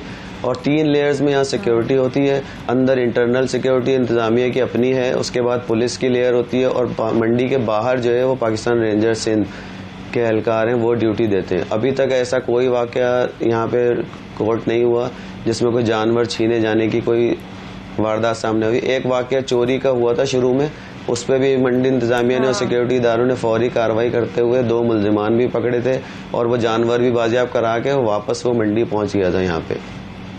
तो इस तरह का कोई ऐसा वाक़या नहीं। सिक्योरिटी के बेहतरीन इंतजाम आते, 100 से ज़ायद कैमरे लगाए गए हैं पूरी मंडी को। 100 से ज़ायद? अच्छा अली, आप क्योंकि ये हमारा जो शो है सोशल मीडिया पे भी जाता है, और सोशल मीडिया पे बहुत सारी नेगेटिव वीडियोस लोग शेयर कर रहे हैं कि देखें जी ये लंपी डिजीज वाली मंडी में है, मतलब बेसिकली हमारी मंडी को जो है ना नेगेटिव पब्लिसिटी दी जा रही है। तो आप उस हवाले से उस प्लेटफॉर्म के लोगों को क्या कहना चाहेंगे जो नेगेटिव खबरें फैला रहे हैं? हमारा उनके लिए यही पैगाम है, और उनको हमने यहाँ पे हिदायत भी यही है, सोशल मीडिया के जो वीलॉगर्स या यूट्यूबर्स आते हैं, हमने कि भाई यहाँ लाइव सेशन करने की बिल्कुल इजाज़त नहीं है किसी को, और जो आता है यहाँ पे वो हमारे पास आता है, हमसे इजाज़त लेता है, हम उसकी यहाँ बाकायदा एंट्री करते हैं, और उसको हम बताते हैं कि आपने किस तरह से करना है, इमेज बिल्डिंग करनी है मंडी की। और अगर कोई इस तरह की गलत खबर चला रहा होता है तो हम उसको बुला के उसको समझाते हैं और उसको बताते हैं कि भाई इस तरह की सूरत हाल, उसको क्लियर कर देते हैं, सारी सूरत हाल वाज़े करते हैं। बिल्कुल ठीक, बिल्कुल ठीक है। बहुत बहुत शुक्रिया, आपने जो है नेगेटिव पब्लिसिटी को भी और जो रूमर्स थी उनको भी आपने जो है वो क्लियर कर दिया, और ये भी बताया साथ साथ कि हम पहले चेक होता है और फिर वहीं से वो जो ट्रक होता है, गाड़ी होती है, वो वापस हो जाती है, वो मंडी आता ही नहीं है। आप बेफिक्र होकर जाएं और अपने जानवर खरीदें जो आप खरीदना चाहते हैं। थोड़ी सी एहतियात खुद भी किया करें, लेकिन ज़ाहिर है जो इंतजाम किए जा रहे हैं वहाँ पर इतनी बड़ी तादाद में शहरी आते हैं तो कुछ ना कुछ तो हो ही जाता है। दिल भी चाहता है, बच्चों के देखिए छुट्टियां शुरू हो गई हैं, सब लोग शौक से जाते हैं, तो प्लीज ख्याल करें, और हाँ प्लीज मास्क पहने, आप मास्क पहने और मास्क पहने और साथ रहें। मैं जानवर के बारे में थोड़ा सा इन्फॉर्मेशन लेकर आती हूँ इस ब्रेक के बाद। प्लीज ये ध्यान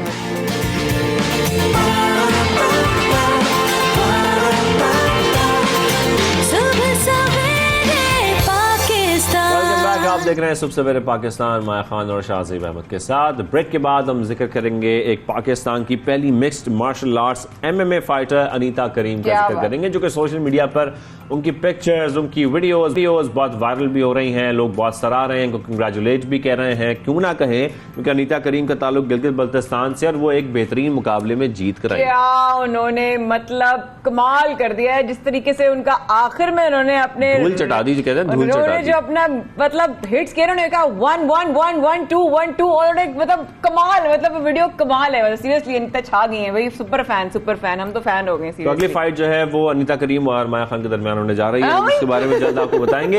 लेकिन अनीता करीम से आपकी मुलाकात भी करवाते हैं। अनीता अस्सलाम वालेकुम, कैसी हैं आप? सबसे पहले तो आपसे जानना चाहते हैं कि बड़ा खतरनाक खेल है ये, और इसमें खवातीन को बहुत कम हम देखते हैं कि वो इस हद तक जाएं या इतने इंटरनेशनल कंपटीशंस में पार्टिसिपेट करें। आपको MMA फाइटर बनने का शौक कैसे हुआ था? फिर ये तो पाकिस्तान में खवातीन ने अपने लिए एक आसान तरीका चुना है कि हम नहीं कर सकते, तो पूरे दुनिया में लड़कियां इसमें आगे बढ़ रही थी। तो मेरा भी एक यही शौक था बचपन से कि मैं भी अपने भाइयों की तरह, जैसे मेरे तीनों भाई अली, सुल्तान, एहतिशाम और उर्मी करीम ट्रेनिंग करते थे शुरू से, तो मेरा भी यही था कि मैं भी अपने भाइयों की तरफ पीछे जाऊं। लेकिन ज़्यादातर मुझे यही कहते थे कि ख़वातीन ये काम नहीं कर सकते, ख़वातीन अच्छा खेल नहीं सकते, बाहर नहीं जा सकते। तो ये शुरू से मेरे अंदर एक चीज़ थी कि मैं कुछ करना चाहती हूँ जो लड़कियाँ नहीं करती। तो बचपन से था कि कुछ करना है, शुरू से था, जब भी तो आज आपने साबित कर दिया। आप देखें ना, सामने ऑस्ट्रेलियन हरीफ था आपके सामने, और हमने देखा कि एक के बाद दूसरा पंच जिस तरीके से आपने बरसाए हैं, मतलब देख के भी अच्छा लग रहा था बहुत ज्यादा। लेकिन स्टेडियम में फाइट की, ये कितना बड़ा एजाज है आपके लिए? ये तो हर किसी को थोड़ी सी, हर कोई फाइटर हो या जो भी एथलीट हो, किसी भी एग्जाम में कहीं पर भी थोड़ी पहले नर्वस हो जाते हैं सारे। तो ऑब्वियसली मुझे भी थोड़ा सा मैं थोड़ी नर्वस थी, प्रेशर था फाइट के लिहाज से भी। बाकी है कि जब रिंग में उतरते हैं तो सारी चीजें भूल जाते हैं, सामने फिर थोड़ा सा फोकस होता है कि कहीं आगे वाला मुक्का मार के हमें ना गिराए। अनीता, इसके साथ साथ आपका जो शुमार है वो दुनिया के चंद खवातीन में हो रहा है जिन्होंने ये मशहूर स्टेडियम में फाइट की है, ये कितना बड़ा एजाज है आपके लिए? अल्हम्दुलिल्लाह टोटल मेरे 5 इंटरनेशनली फाइट्स हुए हैं, जिसमें मेरे 3 विन्स हैं। अच्छा, ये जरूर बताइएगा कि आपकी जो फिटनेस है, ज़ाहिर है उसका बहुत ख्याल रखना पड़ता है, और जो फाइट्स हैं उसकी कामयाबी भी आपने हासिल की है, तो ये कितनी फिटनेस में टाइम लगता है? फिटनेस कैसे आप मेंटेन करती हैं अपनी? तो आपका दिल और दिमाग और दिल से होता है। बाकी यस, आपका कंसंट्रेशन, आपकी दिलचस्पी कितनी है, और आप अपने गेम के साथ, अपने फील्ड के साथ कितने ऑनेस्टली आप अपने ट्रेनिंग पे फोकस करते हैं, कितना टाइम देते हैं, ये डिपेंड करता है। और फिटनेस का ख्याल रखने के लिए माया, जो खाना है ना, खाना पीना वो बड़ा महदूद करना पड़ता है, बड़ा सोच समझ के खाना पड़ता है। मुझे क्यों देख के कह रहा है खाने पीने की बात कर रहा है, लेकिन आपके साथ भी क्या ऐसा ही है?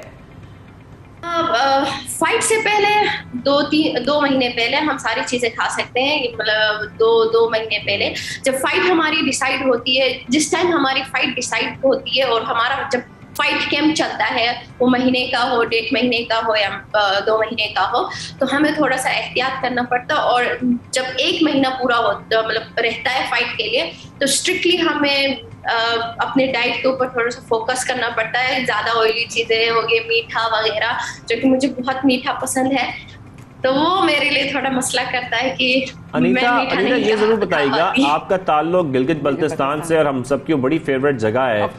जब आप ये एजाज आपने हासिल किया, ये फाइट जीती, तो आपके अपने घर वाले, रिश्तेदार, दोस्त अहबाब, आपकी जो वहाँ की पूरी कम्युनिटी है, उनका रिस्पॉन्स कैसा था? यहाँ पर थाईलैंड में पाकिस्तान को रिप्रेजेंट करना as a first female international only international female fighter बनने की वजह, मतलब मेरे पाकिस्तान के लोग, मेरे गिलगित बल्तिस्तान के लोगों का जो सपोर्ट है वो एक तरफ से मेरे लिए बड़ी मोटिवेशन है। उनकी वजह से खुश है। फाइट के बाद सबसे पहले कॉल किसको करती हैं, किसको किया? जी, सबसे पहले मैं फाइट चाहे मैं जीतूं या हार, मेरी सबसे पहली जो कॉल होती है मेरे घर वालों को होती है, मेरी अम्मी को कॉल होती है, तो सारे बहुत ज्यादा खुश होते हैं। और अभी तक लोग मुझे ज्यादा सपोर्ट कर रहे हैं, बहुत ज्यादा दुआएं दे रहे हैं। लेकिन देखिए बहुत ज्यादा खुश, सब लोग आपको सपोर्ट कर रहे हैं, लेकिन सब आपका इंतजार भी कर रहे हैं। आप गिलगित वापस कब आ रही हैं, ये बताइए। हम भी आ जाएं। तो नहीं, क्योंकि बड़ी मुश्किल से यहाँ पर पहुंची हूँ। कोविड का मसला हुआ था, तो कोविड के बाद बहुत मुश्किल से हमें वीजा मिला है। तो नो आइडिया कि मैं कब पाकिस्तान जाऊं और कब ऑब्वियसली बहुत डिफिकल्ट स्पोर्ट है ये। और कभी ऐसी इंजरीज तो होती हैं, लेकिन कभी कोई ऐसी इंजरी जिससे कहा हो कि बस मतलब अब नहीं, अब मैं ये छोड़ दूंगी, ये बड़ा डिफिकल्ट है? हमें मैदान में उतरने के बाद ये चीजें नहीं सोच आती। हाँ, ट्रेनिंग के टाइम ज्यादा प्रेशर होता है, फाइट हमारे लिए इजी होता है, उससे ज्यादा मुश्किल हमारी ट्रेनिंग होती है। सुबह दिन को और शाम को हमारी ट्रेनिंग होती है, एक्स्ट्रा क्लासेस होते हैं फाइट कैंप के टाइम, तो वहाँ ज्यादा प्रेशर होता है, बहुत ज्यादा थकते हैं। लेकिन हाँ, अगर ये सोचे तो बंदा कैसे आगे जाए। ये तो फाइट हो गई है, लेकिन फ्यूचर में क्या होने जा रहा है? फ्यूचर गोल्स आपके क्या हैं? क्या फ्यूचर गोल्स सेट किए हैं आपने मुस्तकबिल के लिए? वर्ल्ड चैंपियन बनना, बट अकेले नहीं, पाकिस्तान से और भी खवातीन मेरे साथ हो, जो सब अपने कंधे पे बेल्ट लेके शाना बशाना खड़े हो जाए। बहुत अच्छा लगा आपसे मिलकर और आपको देखकर। मेरा ख्याल है, I am very very sure बहुत सारी लड़कियां इंस्पायर भी हुई होंगी और उनकी भी हिम्मत बंदेगी। भाई, जब अनीता करीम कर सकती हैं तो हम भी कर सकते हैं। Thank you so much for being on the show, और बहुत सारी दुआएं एंड बेस्ट ऑफ लक आपके लिए।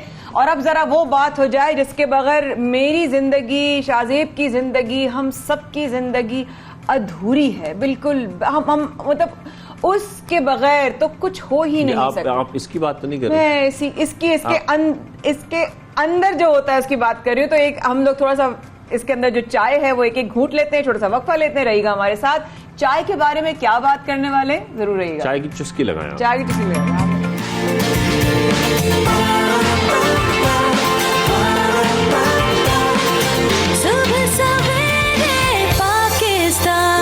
आप देख रहे हैं सुबह सवेरे पाकिस्तान। माया ब्रेक से पहले जिक्र कर रही थी चाय का, क्योंकि चाय पाकिस्तान में बहुत ज्यादा पी जाती है। इतनी ज्यादा पी जाती है कि पाकिस्तानियों ने सिर्फ एक साल में 83 अरब रुपए की चाय पी ली। भाई, हमारे घर में तो चाय पूछना भी अल्फाज का ज़िया है। कोई कहता है पूछने की जरूरत क्या है, गरम गरम बना के ले आओ। सीरियसली, चाय तो चाय है। तो चाय हर गली मोहल्ले में गर्मी हो, सर्दी हो, मौसम जैसा मर्जी हो, शाम में, सुबह में और हम इवन रात में भी लोग अक्सर चाय पीते हुए दिखाई देते हैं। पाकिस्तानियों का शौक है, चाहे आपने बातें करनी हो, टाइम पास करना हो, मूवी देखनी हो, चाय हमारी साथ साथ चलती रहती है। बस चाय इस चाय। सर में दर्द है तब भी चाय पी लें, खुश है तब भी चाय पी लें, किसी को चुप कराना तब भी चाय ले पी लें। हाँ, मेहमान नवाजी करनी तब भी चाय पी लें। हाँ, तो आप पंजाब में जाए ना, आप कहते हैं यहाँ चाय पीनी है, तो वो जब चाय जो होती है ना, चाय इज लव, यानी चाय इज चाय। तो चाय के बगैर जिंदगी जो है अधूरी है। लेकिन अगर हम बात करें, शाहजेब आपने बताया ना फिगर्स, हमने कितनी चाय पी ली है बिल्कुल। और गुज़िश्ता साल की निस्बत 2021-22 में 13 अरब की ज्यादा चाय मंगवाई गई, यानी कि पिछले साल ज्यादा चाय पी गई है। क्या वजूहात हैं कि चाय बढ़ती जा रही है, चाय का पीना बढ़ता जा रहा है, इसके क्या फायदे हैं, क्या नुकसान है, इसी पर बात करेंगे। हमारे साथ इस वक्त मौजूद होंगी डॉक्टर साहिबा भी, लेकिन उससे पहले लोग क्या कहते हैं ये राय आपको दिखाते हैं चाय के बारे में। अब देखिए, कुछ भी हो जाए चाय नहीं छोड़ी जाती, लेकिन एक बात भी नजर आई ना कि देखो महंगा हो गया कप पैसे। पहले जो 10 रुपए का 15 रुपए का मिल जाता था, वो 40-50 रुपए का एक कप चाय आपको मिलती है बाजार से।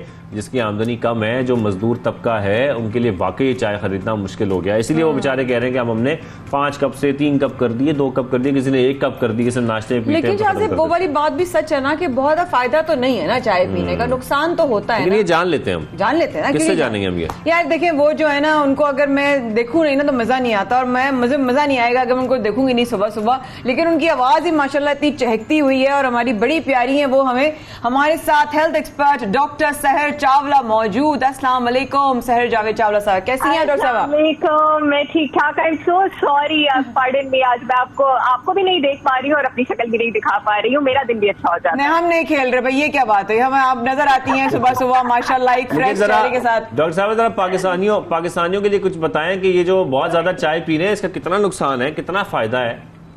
अच्छा, ऑनेस्टली जो हम चाय पीते हैं देसी चाय, मैंने इस पर पिछले दिनों एक पॉडकास्ट भी किया था, वो बेसिकली चाय है ही नहीं। चाय आप ब्लैक टी को कहते हैं।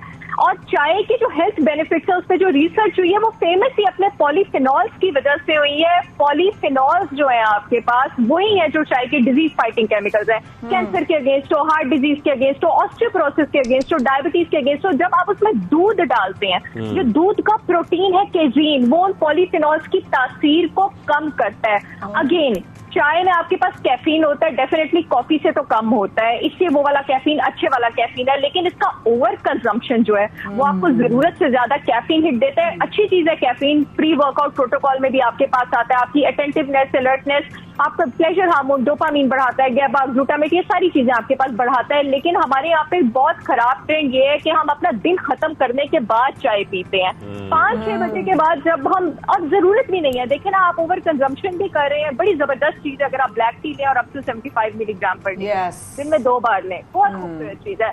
लेकिन जब आप शाम के बाद लेंगे उसके बाद आप अपने आप को सोने में मुश्किल कर रहे हैं, आप अपने लिए प्रॉब्लम कर रहे हैं। फिर आपके इंसुलिन हिट होता है, स्ट्रेस हार्मोन हिट होता है। फिर ये होता है कि over the period of time आपकी बॉडी रेजिस्टेंस डेवलप कर लेती है इसके अटेंटिवनेस प्रोवोक करने वाले असरात पर।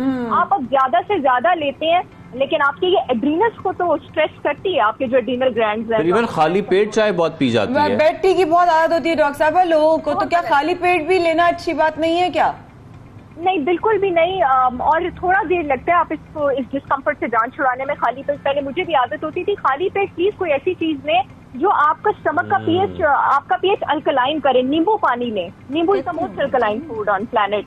लेकिन चाय आप खाली पेट ना लें, उसके थोड़े 1-2 घंटे बाद चाय का पीएच ऑलरेडी एसिडिक होता है। और आप जब सुबह उठते हैं ना, क्योंकि खाना डाइजेस्ट हो गया होता है, स्टमक में तेजाब ज्यादा बन रहा होता है, ऑलरेडी एसिडिटी हो रही होती है, that is too much of the acidity. तो आई डोंट थिंक ये करना चाहिए। बट डॉक्टर साहब ये मिथ्स है ना कि यार नींद आ रही है चाय दे दो, अच्छा थकन हो रही है चाय दे दो, सर में दर्द हो रहा है चाय दे दो, बुखार हो रहा है चाय दे दो। ये जो मिथ्स जुड़ी हुई हैं, क्या इनमें कोई सदाकत है या ये वाकई एडिक्शन है? बिल्कुल सच्चाई है। चाहे आपके पास एडिक्शन में, इसको एडिक्शन आप कहते हैं मेडिसिन में फिजिकल डिपेंडेंस को, चाहे साइकोलॉजिकल डिपेंडेंस है। तो साइकोलॉजिकल डिपेंडेंस, सिगरेट और चाय को हम एडिक्शन की मेडिकल डेफिनेशन में नहीं वो इम्प्लीफाई करते, लेकिन डिपेंडेंस जरूर है आपके जिस्म की बॉडी पे। डेफिनेटली आपके दिमाग में रात तक एक केमिकल एडिनोसिन का बिल्डअप होना शुरू हो जाता है जो आपकी नींद करना शुरू कर देता है। चाय एडिनोसिन को ब्लॉक करती है, तो डेफिनेटली वो आपकी अलर्टनेस इंप्रूव करती है। फिर it is a hot drink. अच्छा, आयुर्वेदा की मैं बहुत फर्म बिलीवर हूँ। Chai is good for an oily body, for a dry body chai is not. अच्छा, बिकॉज वाटर आपका जो है वो कंज्यूम कर लेता है। Absolutely, and it is a parasympathomimetic diuretic है। बार बार you need to go to the loo और आपको ये डिहाइड्रेट भी करता है। सो आई डोंट रिकमेंड चाय to people who have a dry body and who already have this issues. Other than that definitely आपकी अलर्टनेस इंप्रूव करता है। फीवर फ्लू के लिए अगर आप हर्बल टी बनाते हैं, अब अगर आप दूध पत्ती के तो खैर मैं गेस्ट में उसको तो वैसे चाय की इतनी इकसाम आ गई है, कहीं पे हमें कोई अदरक वाली चाय, मैं यही पूछना चाह रही थी शायद कि अदरक और ये डालना, इलायची या मसाला चाय, क्या ये सही है चाय में डालना? प्लीज ये बता जल्दी से। बिल्कुल डालना चाहिए। हर्बल टी, अगर आपको डाइजेशन का इश्यू है और आपकी बॉडी को वो एसिडिटी नहीं है तो आप अदरक को इस्तेमाल करें, आप पुदीने को इस्तेमाल करें। ठंडी तासीर अगर आप चाहते हैं, आप सौंफ और इलायची को अपना रेगुलर रखें चाय में। बिल्कुल ठीक, आप ये स्पाइसेस करते हैं ना जी। And we really miss seeing you, but you are beautiful as always. God bless you. Have a blessed day. Thank you so much for giving us time. सलामत रहें, खुश रहें। अल्लाह ताला आप लोगों के लिए बड़े अच्छे मामलात करे। शाहजेब, मैं और शाहजेब कल तक के लिए इजाजत लेते हैं आपसे, तो आप रहिएगा हमारे साथ कल भी। तो सर पाकिस्तान में आज से इतना ही, कल होगी मुलाकात। अल्लाह हाफिज।